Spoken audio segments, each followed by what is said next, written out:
Are you like most sales and other professionals who want to grow their wealth faster than what they are currently doing through their company 401k, even with that company match, the stock market, or just plain saving money? Would you sleep better at night if you had the financial freedom to be job optional in just 3 to 5 years through investing in real assets? Maybe you don't want to stop working, but wouldn't it be cool if you could retire a decade earlier than most and do the traveling you and your family have planned for years while you're still young and can enjoy it? Let's face it, most busy professionals don't have the time or desire to take on more work outside of their W-2 to grow their wealth. On The Wealth Flow, each week we share the stories, the investments, and take a deep dive into the various asset classes that can deliver that accelerated growth to your portfolio passively. That's right, no extra work for you. Instead, we'll put your money to work. Learn what the 95% aren't talking about and join the top 5% of earners today on The Wealth Flow.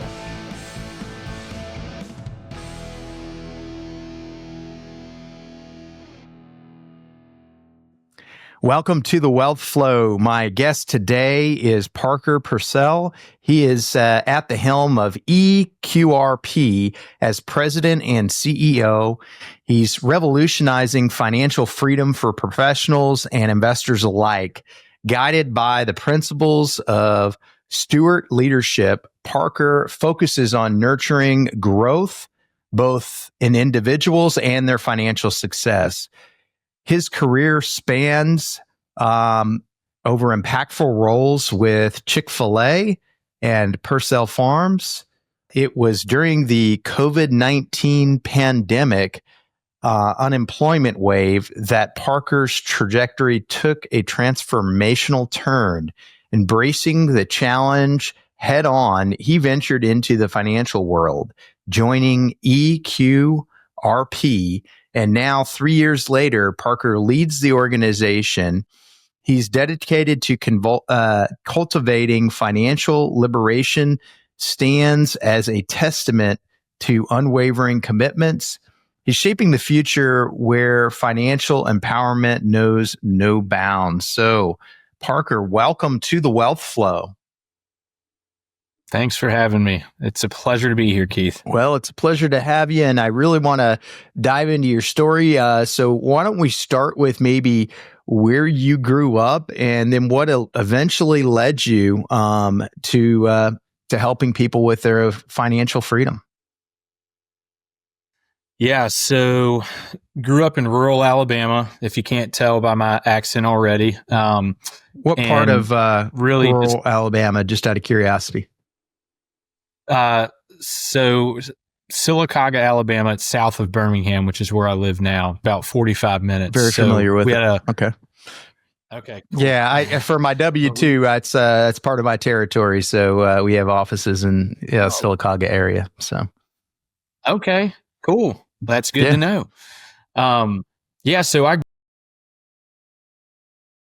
in an entrepreneurial family. So dating back 120 years ago, we had a fertilizer company that my great-grandfather started, then passed on to my grandfather. They grew it into, we'll call it the Apple of fertilizer. We had this technology that we developed. It was time release formula, and it was we'll call it the Apple product of the fertilizer industry, right? Mm-hmm. And so ended up. I'm kind of fast forwarding this story, but just so you get kind of a picture, we took our corporate headquarters and moved it from Sylacauga out to our farm in Fayetteville, which is a little province about 15 minutes outside of Sylacauga. And what we ended up doing was building a golf course to sell and market our product. Because in that environment, who we sold to, these golf course superintendents, if you understand anything about that environment, they have no time. Yeah. They're understaffed, funded on a lot of things, and they're just held to a budget, but also they don't have time for themselves. And so what we did is we pulled them away from their stressful environment, gave them a 3-day, 2-night experience on our property where we housed them We had dinner around our family table with our customers, and they were small groups, no bigger than 12 people. And we had over a 90% conversion rate on this strategy with our product. Yeah. And so over the next 3 years, we ended up selling out in 2006 to a company in Canada for 9 figures. Then we were left with all these assets now because they didn't want the golf course. We had all this land, but we also didn't want it to go. In 06 to about 2018, I call it our Moses wandering in the desert. We were trying to figure out what we wanted to do next. And, our family's very passionate about hospitality, and then just coming from my faith, we're called to serve people. So we loved having people come. We were just thinking about what do we really love to do? What do we want our legacy to look like? And so in 2018, there's some little things we did before then, but basically putting our stake in the ground is we're going to become a destination resort. And so we turned our golf course into a destination for people across the country. And it's been, number one in the state of Alabama for the last 11 years running. And so very proud of that. But when I graduated college, I left Auburn, then went to work for Chick-fil-A for about 3 years, worked with a friend of mine running a store down there. And that's where I really learned a lot about leadership and culture, and just my business acumen was putting my hands on the thing and getting to pull levers. And it was really fun for me. I really discovered myself. And so in that, when, we had decided to go do that big development project with my dad, I was going to go be an operator with Chick-fil-A. It's what I really wanted to do. And, had the green light in a lot of ways, just affirmation from people. But then on the other side, where my heart was to go work with my dad. And so I gave the Chick-fil-A thing up and went back with my dad for 4 years to help him with that project. And then when COVID hit, as everybody has a story, right? If you were working a W-2 in a big company, probably got cut. I really got to a point where I felt like I'd tapped out my skill set with the family business. I love it. I'm passionate about it. I love what we do, love our mission. But there's a part of me that just felt like I could do more and needed some more latitude. And so as we were kind of going through having to make some hard decisions with a lot of people, I remember sitting with our GM and a few other people as we're like combing through everything in the books. And I said, hey, look, I'm just going to take a chance on myself and just put me up there, because I don't want any of these people out here that really love what they do when I'm wrestling with all this inside. And so I just took a bet on myself, which is really outside of my nature. Yeah. But it was empowering in a lot of ways, because now I got to choose what I wanted to do next. And so I went and pressure washed for 8 months with a friend of mine. Had no idea what I was going to do next, but I knew God was going to put that out in front of me whenever the time was right. And had a lot of interviews, but nothing felt good. And then I came across this company, a friend of mine that is our membership director here. And he was like, hey, he's like, I think you need to come talk with my partner here. I was like, okay, sure. I was saying yes to everything, but didn't know what I was saying yes to when I came to work. I was like, so people say, who you work for? I was like, eQRP, not really quite sure what we do, trying to figure it out. But everything that I asked going into it for me, and what's crazy is little did I know that this company would have such a massive impact on my life. And when I came in, they just said, hey, I was, for I think maybe the 7th or 8th employee that we brought on. We've got 25 plus now. Okay. And so when that time happened, I met Damien for the first time and didn't even know who he was when I said yes to come into work here. But I just got to solve problems and do what I loved. And I didn't really care what it was, as long as I got to execute my skill set. And so in that, though, I saw a future for myself, because growing up how I did, I always had a great work ethic. My parents taught me, had everything I needed growing up, but there was also, I worked with a chip on my shoulder, because I didn't want people to point back at me and say, hey, this kid was handed everything. It's like, no, I'm going to outwork you. And so that's where a lot of my competitive nature comes from too. But getting to that point of where I started taking risks, and Damien's teaching me about money and learning about my emotional paradigms that were attached to it, and pushing through that, making my first investment, losing my first investment.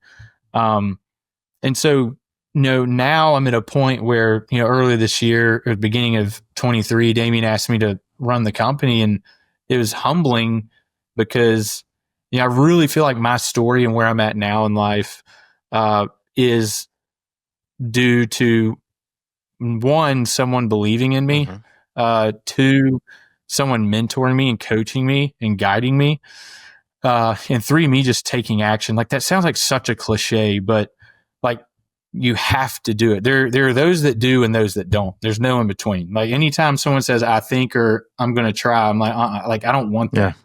You either do or you don't. And most people sit around waiting for the world come to them versus going out and, failing their way to the top. And it's not as bad as you think, but the ride's been so much fun. And, I'm very young, and I'm 33 years old. And I'd say in my financial career, in terms of being an investor, is 4 years, right? So there's still so much to learn, but at the same time, this education that I get to consume on a daily basis and talk to our members has been very empowering for me.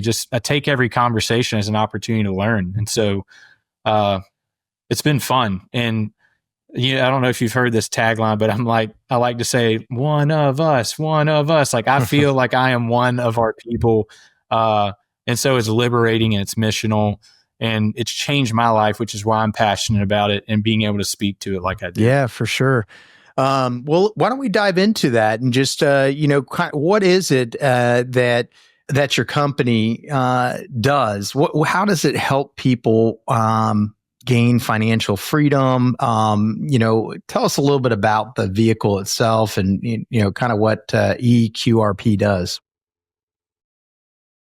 Yeah. So, I think it starts with a person, right? It starts with a story. It starts with somebody who's stuck. It starts with somebody who sees a brighter future for themselves, a way to possibly do it, but they don't know how to get there. And the way the system is set up is really to keep people trapped in a flywheel. And I call it Hotel California. It's really easy to get in, but it's near impossible to get out. And so for us, when people reach out, their questions that they're asking is, hey, like, I've heard of this thing that you can invest in, passively in multifamily, or you can go invest in, gold and silver, or whatever the thing is with your retirement. Like, is that true? And it's like, absolutely. And they're like, I've never heard this. Like, my financial advisors never told me about this. And like, oh, I wonder why. Yeah. But what we do is we give people the tool, right? So they're looking for the tool, the self-directed 401k at Friesen, right? So what the eQRP is, it's a 401k plan that we have built. It's given you complete checkbook control. And we also do it for business owners with employees too, which not many people know about, but you can do it. You can self-direct your retirement, not in the way that your advisor tells you, but you can go take your company 401k and go put it in multifamily or precious metals or crypto or whatever, right? As long as it's qualified. Yeah.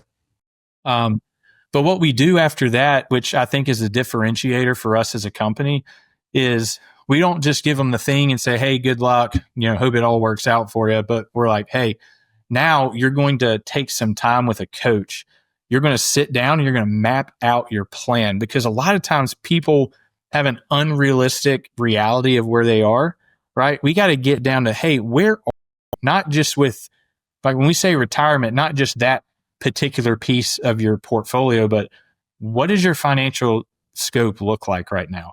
And where are you truly trying to go? And so once we nail that down, we're like, okay, cool. Now we can say, what is a realistic goal that you can see for yourself? And then we set that. All right, now let's map out the middle and get you going in a direction that can ensure the most confident outcome, right? Nothing is ever certain, but we're more certain now because we've been vulnerable with ourselves. We've answered the hard questions. We have a set measurable goal, right?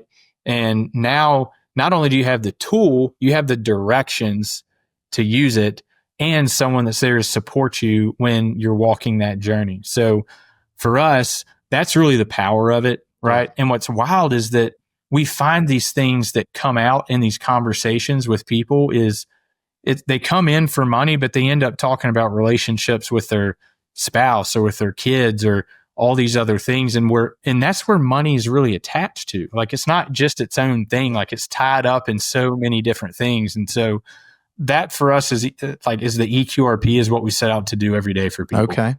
And that's really neat.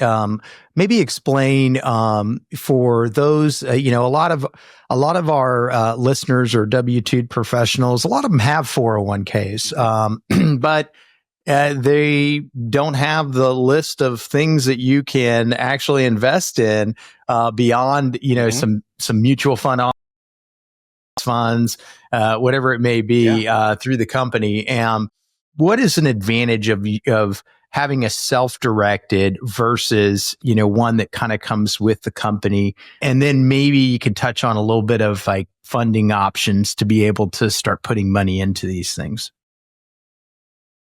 Yeah. So for business professionals, W-2ers, right, we work with lots of those people. And most people, there's a lot of job hopping going around today, right? And what you can do is when you leave one job and go to the next, you can take that old 401k that's just sitting there once that termination has been severed, and then you can put it in something like this. If you're currently working at a job and you're like, hey, I want to move the thing I'm contributing to away, you can't do that yet. But if you got a traditional IRA, TSP, literally anything, as long as it's not a Roth or inherited IRA, you can move it under this umbrella and control it how you want, right?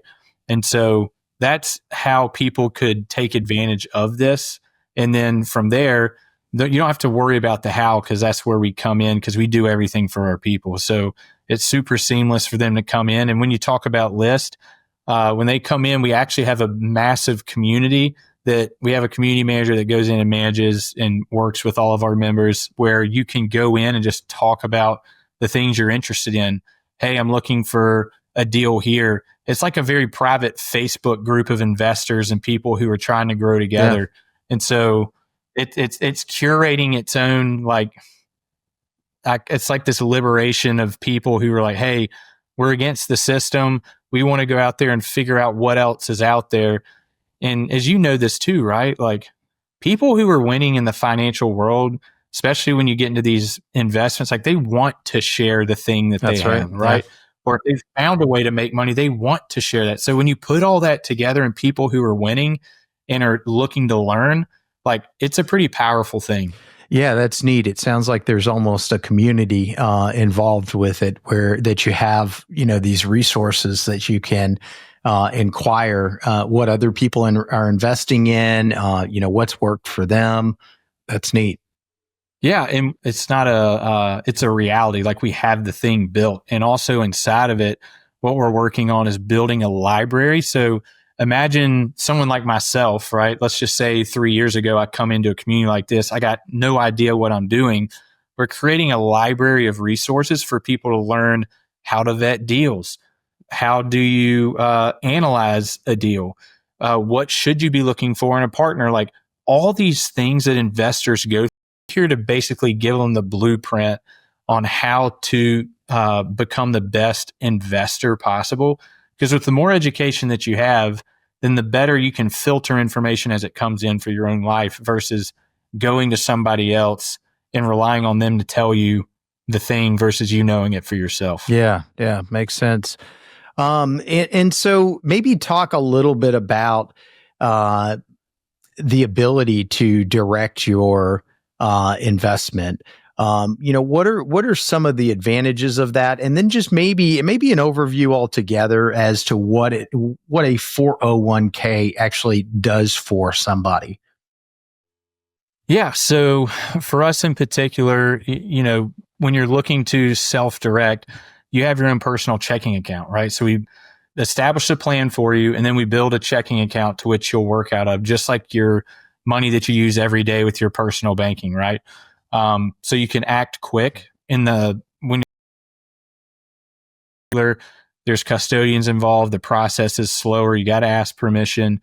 But with 401ks, just because the way the rules are written, it gives you more latitude and autonomy to act, which is why we love 401ks in particular with the eQRP. And then secondly, when you start saying what can you invest in, specifically, you can do anything as long as it's qualified and it's at arm's length distance and you're not benefiting from the thing itself. So, I couldn't take my retirement money and go invest it into this company, right? Now, if the company was bigger, right, there's like, if you're at Amazon, you can invest in it because your ownership of Amazon is like point million zeros out to the right one, right? So there's rules to that, but that's kind of like the best part of the self-directing experience, because your financial advisors are you're self-directing even in company plans. You just basically get to choose the stocks versus somebody choosing for you. That's why it's self-directing. And we had someone come in recently, a business owner that had about 15 employees, and she was sold a self-directed retirement plan. And these people are like, yeah, you can do it. And then when she went in, it signed all the documents, done the whole thing. She's like, hey, I want to go invest in real estate. You're like, oh, well, you can't do that. It's like, well, you said I could self-direct. And I'm like, well, you can self-direct in other stocks, right? But you can't truly self-direct. That's So interesting. Yeah. So I didn't even think about that side of things, that there is differences even between the self-directing, companies that some allow you to invest in real assets, some don't, those kind of things. yeah, I mean, we're in a niche. We really are. Nobody else out there is doing what we're doing. So if you go to another provider and they say you can self-direct, it's a lie, because there's nobody else out there that I know right now that's doing it. And because it's hard, right? Like the best part of an environment and a plan like that you have total control, which is great. It's what everybody wants. But the worst part is that you have total control.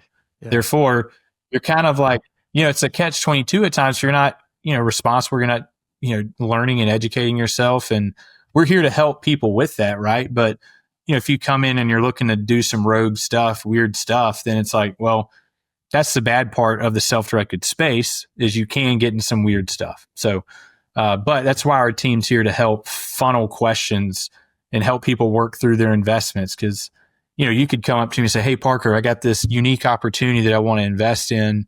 Can you help me think through it and make sure that I'm compliant in this? And so I would run you through a field of questions. And sometimes it's just actually reworking what you're trying to do another way to make it compliant. And they're like, oh, it's like, yeah, it's like you have more information now. Now you're better for it. Right. Yeah, that's neat. And you mentioned a checkbook. So you literally have the ability to say, I'm going to invest in a friend of mine's multifamily. You can use your phone. You can get a check. Yeah. Like it's just like your normal personal banking would look. That's how it would work on your phone. Okay. That's neat. And that I can see that there'd be some huge advantages. What about visibility? What is it? Are you able to see, where your investments are going, or are you relying on, like, if it's a multifamily deal, for instance, obviously the sponsors are going to communicate with you. They're going to provide you with, the funds as they're coming in. But I guess, will you be able to see that? Yeah. So we are working on, that's kind of like one of our big plans moving forward, is providing a tool for our members to end up using to see. It's kind of like an Empower app, right? Or Rocket Money. Yeah. You can get this really clean thing. It's not out there yet, especially when it comes to the alt space with, you got a pie graph that shows up where you've got like gold allocation, real estate, or, oil and gas, whatever. So it's antiquated right now, but the reality is with your retirement money, you're making, 2 or 3 investments a year, maybe. Right. So you're just keeping track of it. And we've got those tools available for our members to make it really easy for them. And when money comes back in, you'll see it in your bank account so you can track. So as money flows out, it just flows back in, and it's a non-taxable event, right? Because the money hasn't been distributed to you. So that's how it works. Well, let's maybe talk a little bit about if somebody does invest. A lot of the guests that we have on do have, a variety of different real estate type assets.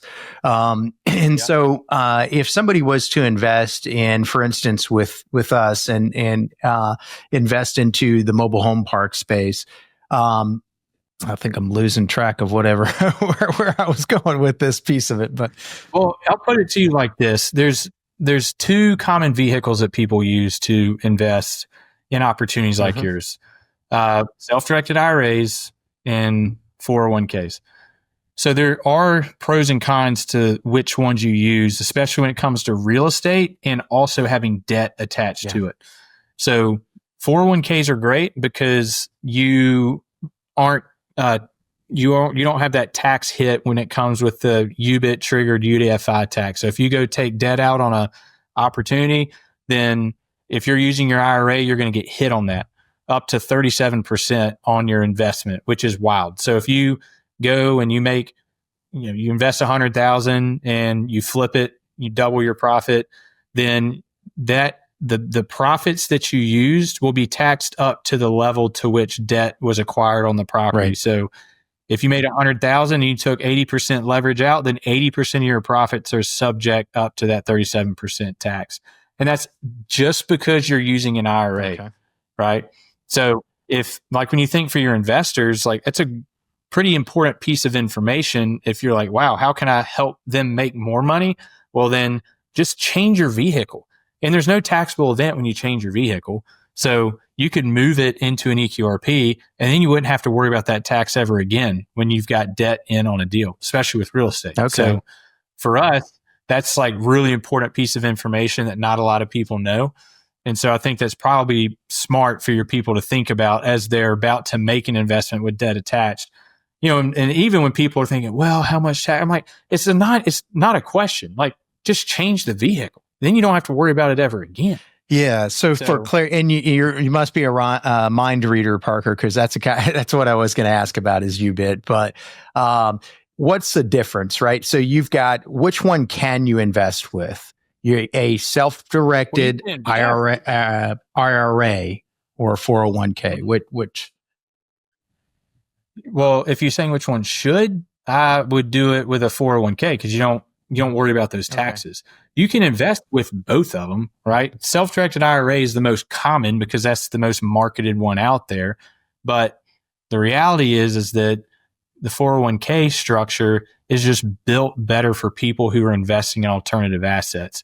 So, because you have more control, more speed, and you don't have to worry about those, that UBIT triggered UDFI tax when you've got debt in real estate, which is such a big kicker. Lots of people are investing in real estate. So why would you want to subject yourself to paying more taxes? You're trying to eat more so you can redeploy it. Like, that's the point. Is there an advantage at all when it comes to an IRA versus a self-directed 401k?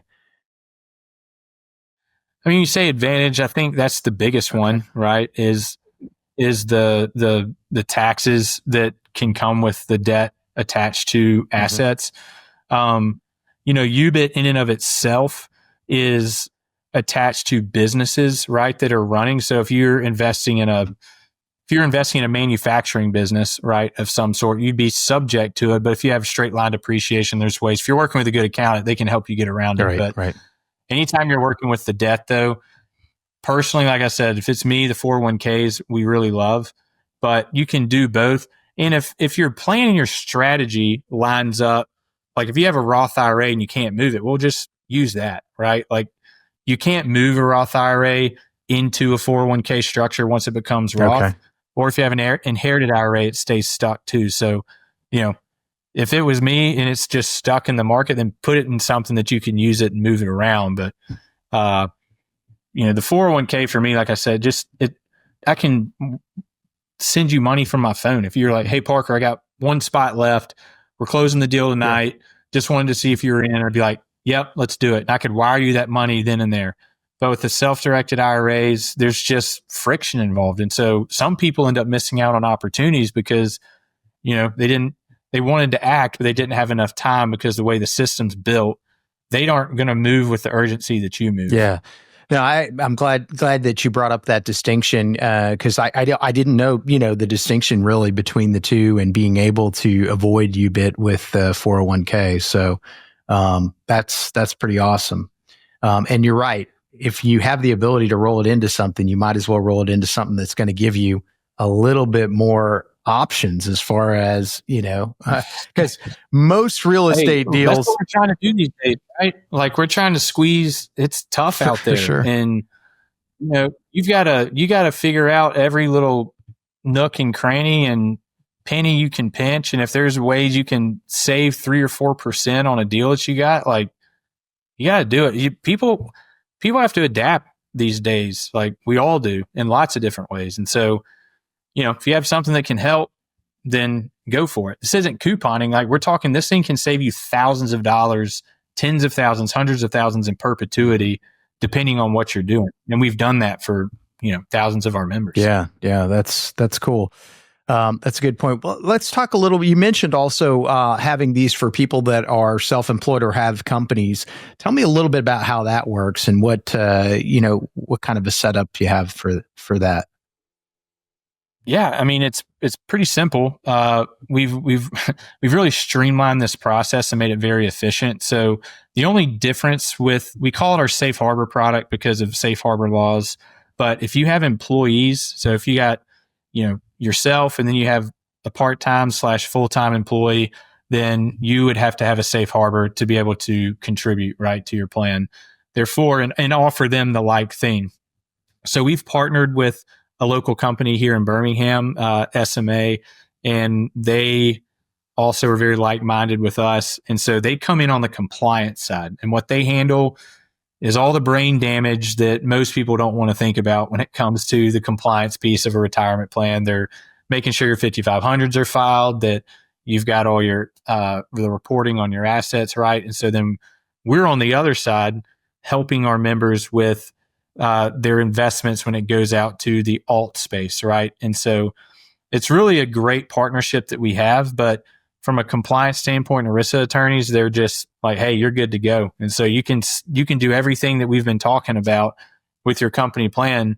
And most people don't even know that this is a thing. Like talk about taking that 6% net that you probably may get each year, 5% after fees and everything, and being able to put those if you're maxing out your 401k with your company as a business owner to help save on taxes, like imagine taking that 67 grand in perpetuity every single year, rolling that into some multifamily deal or mobile home or whatever the thing is, getting 15, 20% each year. Like, why wouldn't you want to do that? Yeah, for sure. No, that's great. And it's great to be able to offer that to your employees as well, right? So, and they have the ability to quote unquote self-direct it as well into whatever they want. If you as the employer are providing this, or is it you are deciding which investments to make and they just have the ability to join part of it? Yeah. So they can, right? Mm-hmm. And they have, like, legally, they have to have the same thing that you have as a business owner, which they get with this plan. Okay. But, for most people that are coming in as a part-time or hourly worker, they may not even contribute to a plan, but they may also not even have the funds to be able to put towards an opportunity, right? Because most accredited deals, you're looking at $25,000, $50,000, $100,000. And so, right.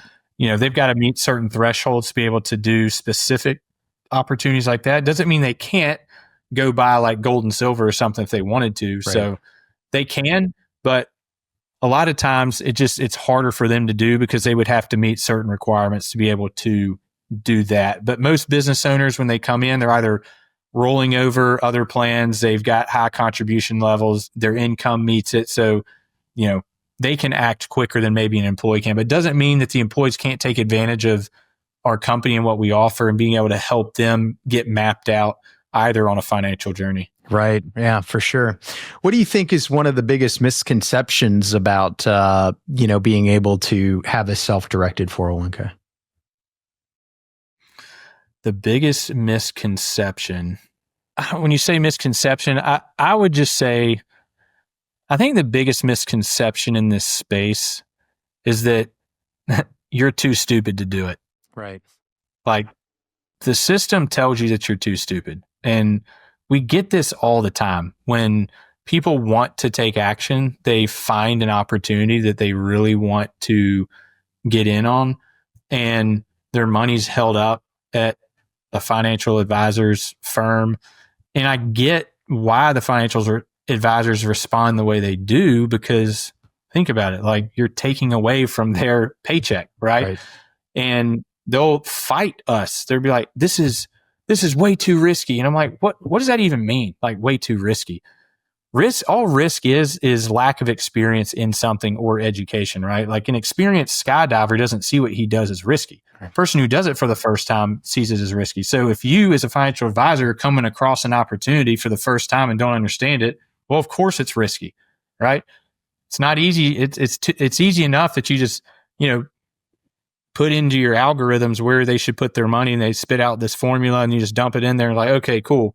But you, as the individual, you have everything in your power and control if you just continue to learn and put yourself in these environments and ask questions, and go look at people like, yourself, Keith, or others who are doing the thing, and they'll give you the blueprint. Like, this is how you do it. And you're not stupid. So I'm just tired of coming across people that are holding people back. Right. And what's wild is it's their money. Like, nobody's going to care about your money more than you. So you should be able to do what you want with it, right? For sure. Yeah, having the ability to invest in what you want, what you're interested. I mean, a lot of folks aren't interested in mutual funds and stocks. It's just not something that excites them, but seeing an apartment building or something like that might. And so I think, what's real, they can touch it. Like, that's the beauty of our community, is that they invest in real things. Yeah. Like, apartment complexes are real. Yeah. Businesses are real. You can go touch it. Like, you can see it. But if you invest in a stock, even if you threw $5 million in Tesla stock, you are not getting a call about decisions being made. Right. They do not care. But guess what? If I give you $50,000 or $100,000, and I'm like, want to go walk up to that complex and go ask some questions, and guess what? I can go do it. Yeah, that's it. That's exactly right. What are some of the things that you've seen people invest in within this vehicle? That, obviously there's some of the typical ones that we're talking about. And I say typical, they're not typical to most, 401ks, right? It's that themselves it gives you a lot more flexibility, but, maybe some things that, that are a little bit more on the unusual side that people are investing in. Yeah. Manufacturing plants, farmland, trucking businesses.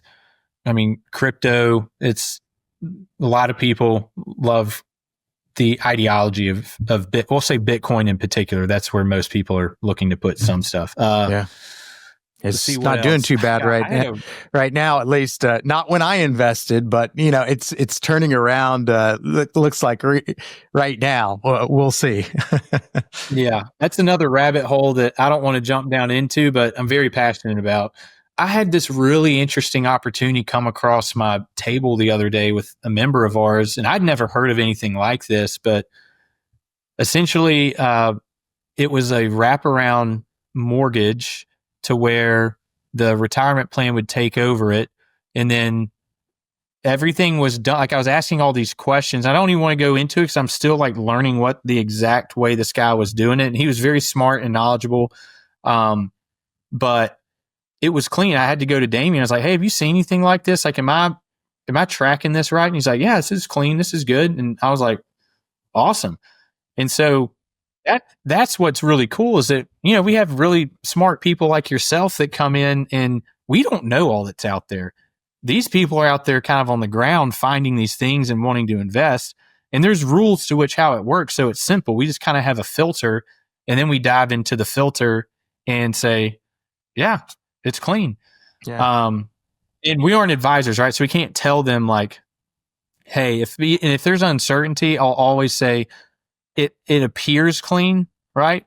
from what you're telling me, I don't have all the information in front of me, but you can always go check with your CPA or a real estate attorney or a lawyer just to make sure, because I'd rather pay $500 for an hour to make sure that I'm doing it right versus do something and it just blow up. So, but yeah, I mean, anything up under the sun, as long as it's at an arm's length distance or you don't benefit from it directly, you can do. And so really the opportunities are endless.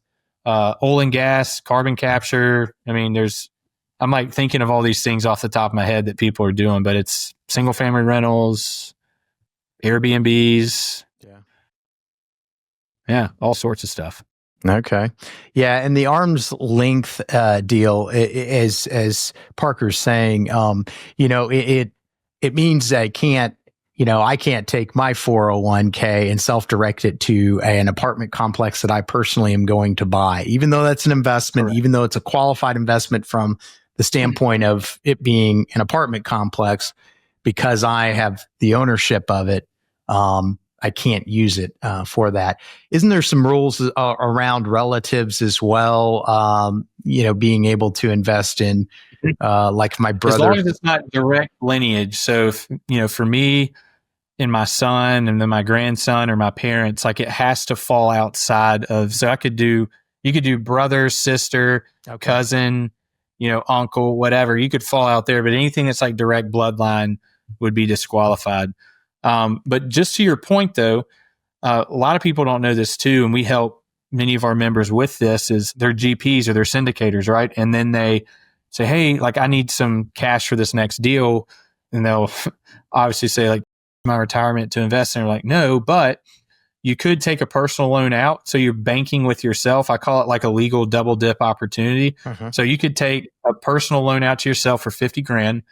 And right now, interest rates are high, so you could give yourself a pretty good return on that loan. You just pay it back over 5 years. Then you take that 50 grand, because it's like the bank. The transaction is between you and the bank. What you do with the money doesn't matter as long as you're paying the bank back. So you could go take that and put it in the deal. So now when you think about it, that 50 grand is not only making you that, we'll say 15, 20%, but now you're also making that extra 8% on the loan. So it's a 28% opportunity and it's all clean. Yeah. So, okay. No, that's a great point. What are the limitations within that? So if I had, say, $500,000 that I put rolled over into a self-directed 401k, and I wanted to take a loan against it, what are the caps for that? So it's $50,000 is the max that you can take. Okay. And so you would have to have 100,000 in there to take the full 50, right? And then it just works kind of like on a rolling yearly basis. So, if you were paying it back over a year, then, you would open yourself up to 25,000 if by July you've paid half of it back, right? So you could take another 25 out, but 50 is the max that you can take in any 1 year span of time. Okay. So that's a regulation related to retirement accounts in general, it sounds like, because that's how it is with, we've got, our company ones with Charles Schwab, and it's the same thing. I mean, I can't take more than 50,000 out. And if I want to take that 50,000, I've got to, full 50,000 again. I have to repay it. And there's that window of 12 months or whatever, after it's been paid off before you can borrow, all of it again. Yeah. Interesting. All right. And what are some of the other advantages of being able to do this? And I guess maybe I would assume that most people, most of your customers, and maybe it's a bad assumption, but most of them have something that they're rolling over. But what if somebody is out there saying, you know what, I don't have anything to roll over at this point. I'm still employed with the same employer that I've had, so I can't, unfortunately, tap into that. But I would like to start a retirement. Is there a way to fund these on a regular basis? Yeah. So, I mean, if you've got any 1099 income, right, you've got side hustles going on, you're making money on TikTok doing dances or whatever, Right. like you could put that money into a plan like this. So, lots of real estate agents, I mean, if you're making any 1099 income, that qualifies you to put it inside of a plan like this. Okay. From a contribution standpoint. Yeah. Okay. All right. I know you didn't want to go completely down that rabbit hole of Bitcoin, but I'd love to hear what you think about it. Okay. So my first loss came in the crypto space. I lost a little over 50 grand, which was my first investment, but it was with the platform itself. It was on Voyager. And funny enough, like I knew a guy that was connected to the CEO and was talking with him throughout when all this stuff was going on. And the guy was very confident. He had way more money in it than I did. So I did all my P's and Q's and stuff. So here's the thing that I love about the crypto community. And right now it's missional, right? It's this fundamental belief that kind of like what we do, it's control. You should control your money and not be exposed to people who can manipulate and debase your value of your money. And so the fact that it's scarce, awesome. The fact that you can send it in warp speed across the world in seconds, awesome. The fact that I can take control of it myself and put it on a cold wallet, awesome. Should have done that the first time, but I learned. But like when people say crypto, I hate, like there's a lot of scams out there, right? Like there's a lot of bad, nefarious actors. It's the wild, wild west. But Bitcoin in and of itself, like don't lump, the politicians will lump Bitcoin in with crypto. And what's crazy is they'll say narratives like, well, these people are using Bitcoin to do drug trafficking and arms dealing. I'm like, and guess what they were using before? Right. Cash. Right. I'm like, what are you saying? Like, you sound so stupid.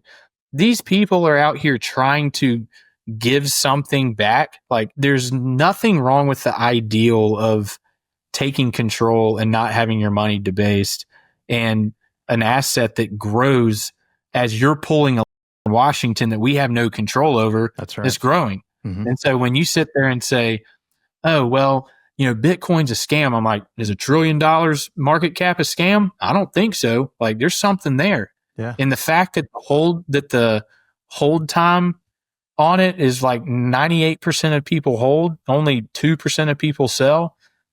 I mean, it's that should tell you how the market and the world thinks right now about what's happening, right?